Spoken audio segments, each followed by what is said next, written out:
Reverse Harem Anime! The thing that just doesn't die on this channel. What can I say? It plays to me demographically. Like the squirrel in Ice Age going for that nut. We all know what it wants, and we all know eventually what it's not gonna get. But hey, that's just how things are, huh?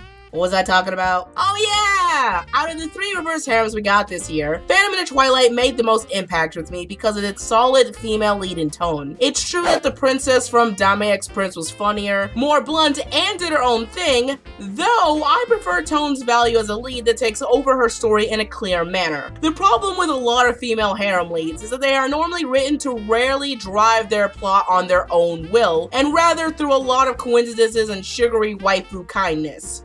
Or husbando kindness in this sense. Maybe it's the action part of the show, but Tone was the de facto driver of her situation, surroundings, and consequences, as well as those in her harem. And no, this was not just achieved because she had super red hair powers that glowed in her might to destroy her foes. I think the real test of merit came from how the show used her with purpose and variety. I remember this moment early in the anime where she walked in on Vlad half naked, and the usual thing you would get from the protag is the freaking out with the blushing and all that jazz. But Tone instead just came over, put her hand on his chest, and kept it moving. Some would say her lack of tact makes her kinda off-putting, but I disagree. She's a character that, when having a single goal in mind, doesn't fuss too much on the little details, with an end result that doesn't make her situations feel cliche for the viewers watching. Though that brings me to the reason I brought her up in the 12 days in the first place. This year for me saw a trend in where anime I watched would have a few things I adored in the show, despite the rest of it being kind of bad.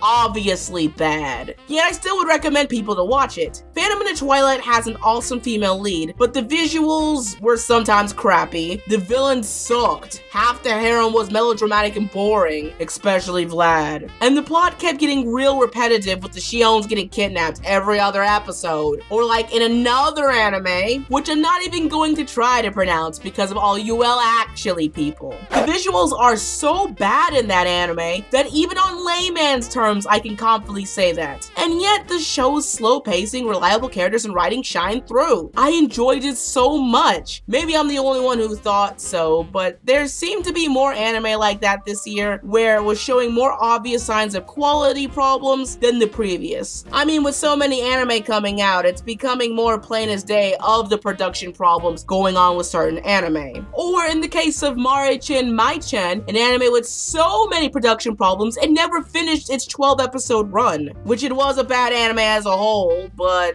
at least you can save face by finishing. So what I'm trying to say is, from the person who reviews anime occasionally, these examples tested my inner reviewer brain of what I look for in a series this year. Not only for enjoyment, but learn to be more flexible in what I watch and how I can explain to why I like watching it, with the hopes that it makes better and more genuine reviews to come. Moral of the story is, it may look like a duck and quack like a duck, but still be careful, for it could be a goose in disguise. The large honking bastards walking around traffic like they own the place.